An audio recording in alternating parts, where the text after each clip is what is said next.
You're such a failure, you can't even have kids. These harsh words from my in-laws pierced my heart. Yeah, they're right, agreed my husband, Ethan.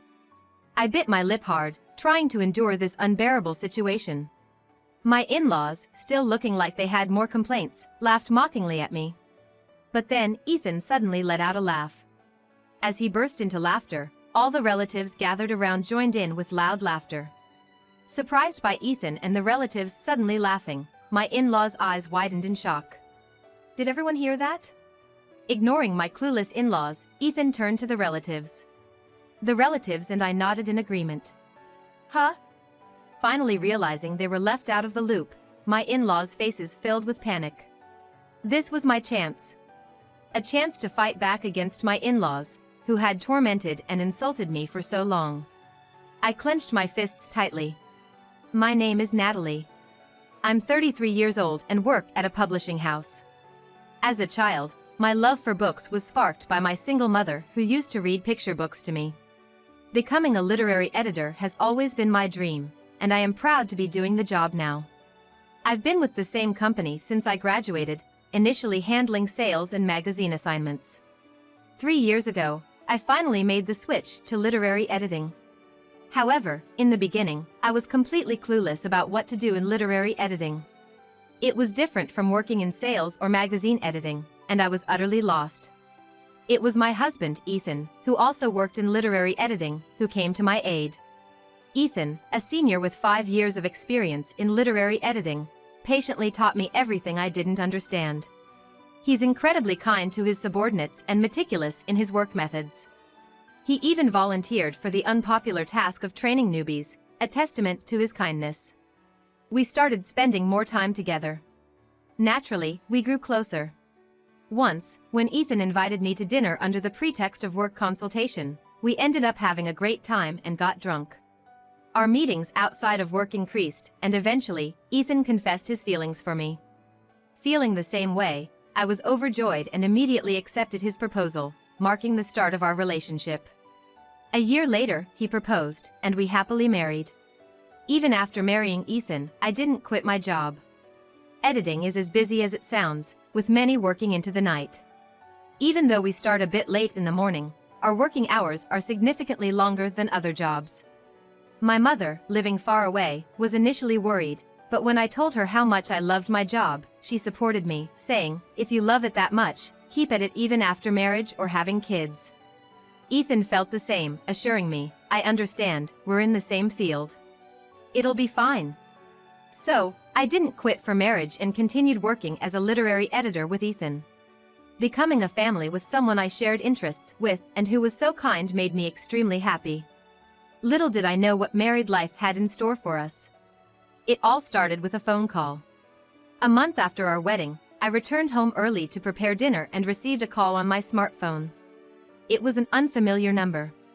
With trepidation, I pressed the call button. Hello? Ah, Natalie.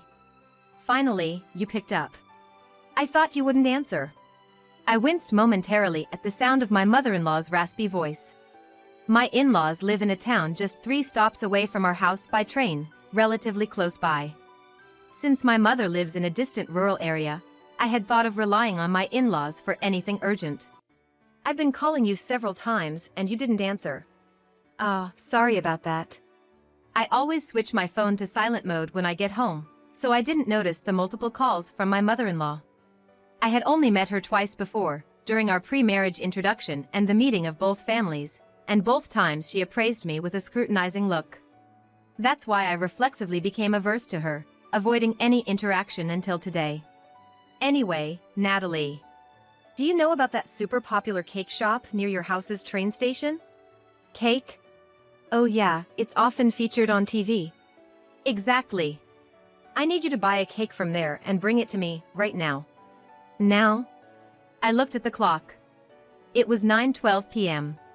A cake shop wouldn't be open at this hour. Besides, if she wanted a cake, she could just go buy it herself tomorrow. Why ask me? I'm sorry, but the cake shop is probably closed now. I can try tomorrow, but I can't promise anything due to my work schedule. While I was mentally reviewing my schedule for the next day, my mother-in-law snapped, don't be so stingy. I have a bad leg, that's why I'm asking you. Can't you do this one thing for me? She suddenly spoke in a commanding tone, and I was at a loss for words. This was the first time I had a proper one-on-one conversation with her. I didn't know she was the type to give orders like this. I can try tomorrow. Just not today, please. I'll let it slide since you're Ethan's wife. Make sure you buy the cake as soon as the shop opens tomorrow. After having her say, she abruptly hung up. What in the world? I was already tired from work, and this unreasonable demand from my mother-in-law only added to my fatigue. Well, as long as I get the cake tomorrow. I resigned myself, and an hour later, I had dinner with Ethan, still in our honeymoon phase. The next day, I left home an hour earlier than usual. Leaving already? Yes. I've got a busy day at work. I see. Take care. Not wanting to worry Ethan, I lied to him a bit. He didn't suspect anything and saw me off. I did as my mother-in-law asked, buying the most popular cake at the station and delivering it to her house. You're late. Did you oversleep or something? She said mockingly to me, who had just brought her the cake. I was dumbfounded by her nerves. No, I bought it as soon as the shop opened. Sorry for being late. Oh, stop it. Don't show me such a gloomy face this early. I'll graciously accept this then. Without a word of thanks, she just took the cake and started to go inside. I called out, "Excuse me. The money for the cake?" Money? There's no such thing. You're actively working and earning, aren't you? After dismissing my request, she slammed the door shut. I stood there, dumbstruck. The cost of the cake wasn't that high. But how could she not even pay or say thanks after asking me to buy it? To make matters worse, she ridiculed me. I felt my heart racing as I realized my mother-in-law's true nature, which I hadn't seen before our marriage. The thought of having to deal with her from now on weighed heavily on me. True to form, after getting her way with the cake, she started ordering me around more often. Sometimes it was to buy a branded wallet at a department store sale, other times to come over and cook. She even went as far as demanding a monthly allowance, which left me exasperated. Ethan and I, both working, lived in a downtown apartment close to the station, where the rent was exorbitantly high. We were struggling as it was, barely making ends meet and saving up. There was no way we could afford to send her money. I just can't afford to send money. Maybe I can bring a cake instead, that might help. Despite my refusal, my mother-in-law kept pestering me with calls, always asking, "Have you sent the money yet?" I had grown to dread her calls, but I didn't want to worry Ethan, so I kept it to myself. This continued, and it's been almost 2 years since we got married. About a year ago, Ethan and I started talking about wanting kids, but there was no sign of it happening. Anxious, I went to a clinic for tests and found out that the fertility issues were on my end. The condition wasn't such that it was impossible to conceive, so after discussing it with Ethan, we decided I would take a break from work to focus on getting pregnant. Trying to conceive was tough and taxing, both mentally and physically. Ethan always encouraged me, saying, "Let's keep going at our own pace." His kindness brought tears to my eyes. With Ethan by my side, I felt I could endure the difficult journey. Just as I was trying to stay positive, my mother-in-law called again. "Natalie, still no baby? I really want to see my grandchild. But I guess it's too much to expect from you. I wonder why Ethan even married you." What? Her cruel words were a shock. Then, she started calling every day, pressuring me about having a child. It wasn't just her, even my father-in-law called with similar comments. If I didn't answer, they'd call back repeatedly, so eventually, I had no choice but to pick up. I braved through their relentless attacks. But Ethan noticed something was off and one day asked me, "Is something wrong?" I had intended to keep my mother-in-law's behavior from Ethan, but his concern made everything I had been holding back spill out. Ethan, actually. I confessed everything that had been happening since we got married, the demands, the snide remarks from my mother-in-law, and the ongoing harassment about money and having a child. My tears revealed all the pent-up frustration and sadness. That must have been hard. I'm sorry I didn't notice sooner. After hearing everything, Ethan apologized with a look of regret. I saw tears spilling from his eyes. No, it's my fault for not telling you. That's not true. I had no idea you were suffering so much. I can't forgive this. It's been a long time since I've been this angry. Ethan was visibly trembling, overwhelmed with emotion. I was so touched that he empathized with my feelings. We can't just let my parents continue like this. I have a plan. A plan? Yes. You know we gather with relatives every New Year's Day, right? We'll do it then. Ethan shared his plan to confront my in-laws. I don't know if it'll work, but let's try our best. Hearing his strong voice, I felt a deep sense of relief. I wasn't alone. I trusted Ethan, ready to face my in-laws. Months passed. During these months, I continued to endure verbal abuse from my in-laws about money and children. I always acted as if nothing was wrong when talking to my mom, but recently she mentioned something concerning. I got a call from an unknown number the other day. My mom, a hardworking single mother, had started showing signs of forgetfulness. I usually half believed her stories, but this time I couldn't ignore it. Digging deeper, I uncovered a shocking truth. That's unacceptable. I will definitely protect you, Mom. Okay. Over the phone, my mom sounded solemn, like a child. My mind was full of the information she shared. And so, life rushed by, and the new year arrived.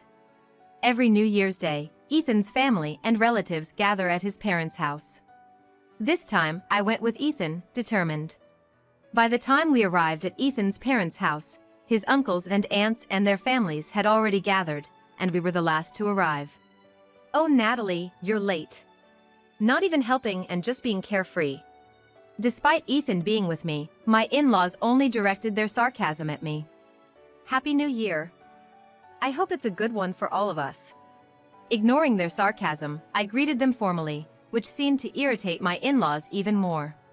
Then I helped with the meal preparation and sat down at the table with the relatives.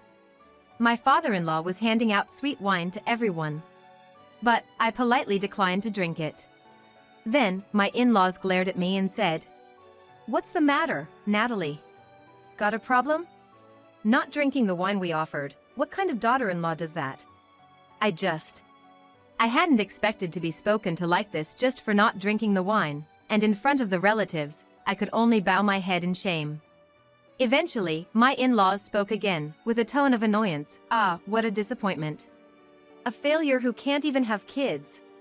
They both exclaimed, their words piercing my heart. Yeah, she's right, agreed Ethan, my husband, siding with his parents. I bit my lip hard, enduring the unbearable situation. My in-laws, still looking like they had more to complain about, laughed loudly and mockingly at me. But then, Ethan suddenly burst out laughing. As he did, the gathered relatives joined in with roaring laughter. Surprised by Ethan and everyone else suddenly laughing, my in-laws' eyes widened in shock. Did everyone hear that? Ignoring my clueless in-laws, Ethan turned to the relatives. Both the relatives and I nodded emphatically. What? Finally realizing they were being left out of the loop, my in-laws' faces filled with panic. This was my chance. A chance to strike back at my in-laws, who had been tormenting and insulting me for so long. I clenched my fists tightly. Mom, Dad, didn't you know? Natalie's pregnant. Pregnant? Their eyes widened in disbelief. Knowing that I was infertile, they had constantly called me, urging me to hurry up and have kids. So, their shock at the news of my pregnancy was understandable. In truth, as Ethan said, I had discovered I was pregnant 3 months ago. Now, at 5 months, I had just entered the stable period of pregnancy. Ethan had apparently messaged his parents about it, but unsurprisingly, they hadn't noticed his message. They're only interested in what they want to do, Ethan had said. But still, to ignore a message from their own son. They had been saying how sorry they felt for Ethan because I couldn't have kids. Their inconsistency and lack of understanding made me sigh in disbelief. Announcing my pregnancy today had been prearranged with Ethan. Moreover, we had taken the initiative to inform the relatives about the harassment I had been receiving from my in-laws and had them on my side. So, the relatives already knew about my pregnancy, leaving my in-laws the only ones out of the loop. Ethan had pretended to side with his parents initially, just to provoke them. "I'm sorry I couldn't tell you directly. I've been having a lot of morning sickness and couldn't visit much," I said. My in-laws recoiled in surprise. "What's this all about? Hey, why are we the only ones who didn't know? That's so rude. This is what happens when you have a forgetful mother," they complained, blaming me even though they had missed their son's message. But what caught my attention more than being blamed was my mother-in-law's remark. "How do you know my mother is forgetful?" Huh? That's right. Earlier, my mother-in-law had said to me, "You have a forgetful mother." My mom only recently started showing signs of dementia, and I hadn't told anyone but Ethan. It was odd that my mother-in-law knew about it. She shrugged her shoulders for a moment, then defiantly said, "I just thought, considering it's your mom, maybe she's forgetful." But such an excuse doesn't fly with me. I looked at my in-laws and said, "You two scammed my mother, didn't you?" The word scam sent a chill through the room. Looking at them, I could see their faces twitch in panic. "What's this all of a sudden? How dare you accuse us of being scammers? Natalie, I thought you lacked common sense, but this is just too much." They seemed to think I was bluffing, trying to maintain their composure. I almost pitied them for not being able to admit their guilt. "I have proof. Look." I pulled a piece of paper from my bag. It was a copy of my mother's bank statement. Recently, my mom told me she got a call from an unknown number. I questioned her in detail. Since she's getting forgetful, I was always cautious about someone possibly taking advantage of her. We live far apart, so I don't get many chances to see her. I wanted to help her in any way I could. She told me that someone pretending to be from a credit card company called, demanding payment for an outstanding balance. My mom, with her diminished judgment, believed she really owed money and transferred a large sum to the account they gave her. And it wasn't just a few hundred or $1,000. It was tens of thousands of dollars. I immediately asked her to send me a copy of the bank statement from that time. When I saw it, I felt dizzy. The payee was clearly listed as Mindy Brown, my mother-in-law's name. My forgetful mom hadn't realized she was transferring money to her. "Are you still going to deny scamming after seeing this?" My mom said the credit card company asked for unpaid charges. "But why would the payment go to you, Mindy? That's strange, isn't it?" The relatives were all wide-eyed at my words. My in-laws were trembling. It seemed I had hit the mark. They were panicking, being caught in their scam. "So what? Your mother was foolish enough to be scammed. Just one scam, and you're making such a big deal out of it." Even now, they refused to admit their guilt. As I was about to speak again, Ethan chimed in. "It's not just once. Mom, Dad, you've done this scamming multiple times. I checked your phones earlier. There were many calls to numbers not in your contacts. Dozens a day. People don't usually call so many unknown numbers. This is proof you didn't just scam once. And another thing," Ethan continued. "I got a bill from some unknown company claiming unpaid charges. I checked and was shocked. I'm listed as a co-signer on loans for you. What were you thinking, making your son a co-signer? You must have been splurging on luxury brands and gambling away money. Then, out of desperation, you scammed. Am I wrong?" That's... Ethan's words seemed to hit home as both parents looked guiltily uncomfortable. "And Natalie, you said they called you multiple times, harassing you, demanding you send money. It was all to pay off their debts, right? Do you realize how much she has suffered because of you?" Ethan's voice shook with anger. Tears welled up in my eyes as I remembered all the mistreatment from my in-laws. Just a little more. Soon, I'd have my chance to vent my frustration on them. I bit my lip hard. "That's because I wanted to get along with Natalie." My mother-in-law desperately tried to justify. "I did errands and shopping for you, saying you had a bad leg. But that was a lie, wasn't it? I was surprised you seemed fine today." My mother-in-law's body twitched again.